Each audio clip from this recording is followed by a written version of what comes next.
હોળી ધૂળેટીનું પર્વ વતનમાં પોતાના લોકો સાથે ઉજવવાની આશ।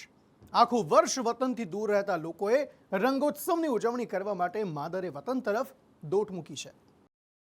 આવી ગયું હોળી ધૂળેટીનું પર્વ, વતનમાં જવાનો અનેરો થનગનાટ, માદરે વતન તરફ લોકોએ મૂકી દોટ। વર્ષમાં માત્ર એક દિવસ એવો હોય છે જ્યારે લોકો નાત જાત અને ઉંમરના તમામ ભેદભાવ ભૂલી રંગોમાં રંગાય છે। ધૂળેટી, જી હા, રંગોના આ મહાપર્વની ઉજવણીનો અનેરો ઉત્સાહ હોય છે, ત્યારે ગુજરાતભરમાં વસતા લોકો પોતાના વતન ભણી દોટ મૂકે છે। ગુજરાતના મોટા શહેરમાં વસતા પરપ્રાંતીય લોકો જેની અનેક દિવસોથી રાહ જોતા હતા, તે દિવસો હવે આવી ગયા છે। સુરતમાં મોટી સંખ્યામાં ઉત્તર ભારતના લોકો વસવાટ કરે છે, ત્યારે રેલવે સ્ટેશન પર જાણે કીડિયારું ઉભરાણું હોય તેવા દ્રશ્યો સામે આવ્યા છે।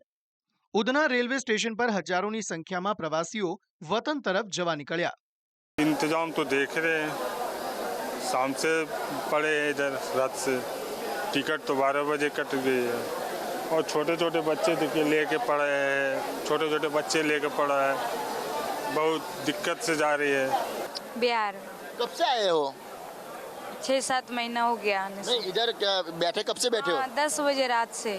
कितनी तकलीफें हो रही है बच्चे? बहुत तकलीफ हो रही है। सोए नहीं, पूरी रात जगे हुए हैं। तो जो शिकायत है, क्या कहोगे आप? कितने बजे से आए हो? 10 बजे से ही आया हूँ सर, 10 बजे से। कितनी तकलीफ हो रही है? तकलीफ तो है। यूपी बिहार तरफ जती ट्रेनों में पग मूकवानी पण जग्या न होवानुं जोवा मळी रह्युं छे। रेलवे स्टेशननी बहारथी छेक स्टेशन सुधी अने वेटिंग रूममां प्रवासीओनी भीड़ जोवा मळी।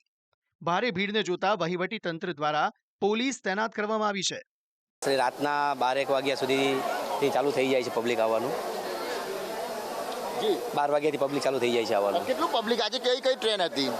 આજે એક તો દાનાપુર હતી ને અત્યારે બીજી ભાગલપુર ટ્રેન। વ્યવસ્થામાં તો આજે રેલવે પ્રશાસન જે કરે છે કે આજે રાત્રે આજે કઈ 28 તારીખ થઈ ને, આજ 28 તારીખથી લઈને 2 તારીખ સુધી પ્લેટફોર્મ ટિકિટ નહીં મળે, બરોબર। જે પણ કોઈ વ્યક્તિ આવશે એમને બહાર ડ્રોપ કરીને જતું રહેવું પડશે, કોઈ પણ પ્લેટફોર્મ ટિકિટ બંધ થઈ જશે આજે 28 તારીખથી લઈને 2 તારીખ સુધી। વહેલી સવાર અને મોડી રાતથી પ્રવાસીઓ રેલવે સ્ટેશન પહોંચ્યા। સુરતથી ઉત્તર પ્રદેશ જતી ટ્રેન ખૂબ જ ઓછી હોવાને કારણે લોકો 16 થી 18 કલાક સુધી વેઇટિંગ એરિયામાં રોકાયેલા હતા। વાત કરીએ વડોદરાની તો અહીં એસટી ડેપો પર પ્રવાસીઓની લાંબી લાઈનો લાગી છે।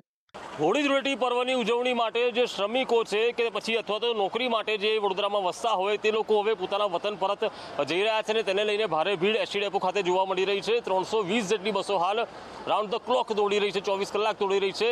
આડે દિવસે 80 જેટલી બસો દોડતી હોય છે, પરંતુ હોળી પર્વને ધ્યાનમાં રાખીને 240 જેટલી બસો વધુ અહીંયા દોડાવવામાં આવી રહી છે અને 24 કલાક આ બસો દોડી રહી છે। અને ખાસ કરીને ગોધરા, પંચમહાલ, દાહોદ અને ઉત્તર ગુજરાત, સૌરાષ્ટ્ર તરફના આ રૂટમાં વધારે અહીંયા ભીડ જોવા મળી રહી છે। અને આવતીકાલે રવિવાર છે એટલે જે પાવાગઢ ખાતે પણ માતાજીના દર્શન માટે પણ જે ભક્તો ઉમટશે અને સાથે જ હોળીનો પર્વ છે ને તેને લઈને જે ભીડ છે ને તેને લઈને જ એસટી વિભાગ દ્વારા અહીંયા એક્સ્ટ્રા બસોનું સંચાલન કરવામાં આવ્યું છે। હોળી ધૂળેટીના તહેવારને લઈ પ્રવાસીઓએ વતનની વાટ પકડી છે। પ્રવાસીઓના ધસારાને જોતા એસટી વિભાગ દ્વારા વિશેષ બસોની વ્યવસ્થા કરવામાં આવી છે।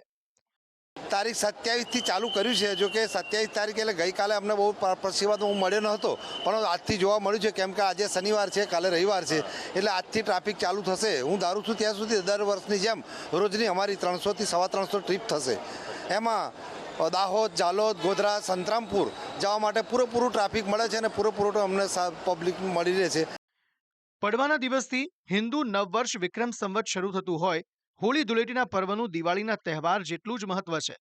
વતનથી દૂર રહેતા લોકો રંગોત્સવની ઉજવણી પોતાના વતનમાં સગાવાલાઓ સાથે કરવાની ઈચ્છા રાખતા હોય છે અને આ જ ઈચ્છા પોતાના વતન તરફ તેમને ખેંચી જાય છે। બ્યુરો રિપોર્ટ, સંદેશ ન્યૂઝ।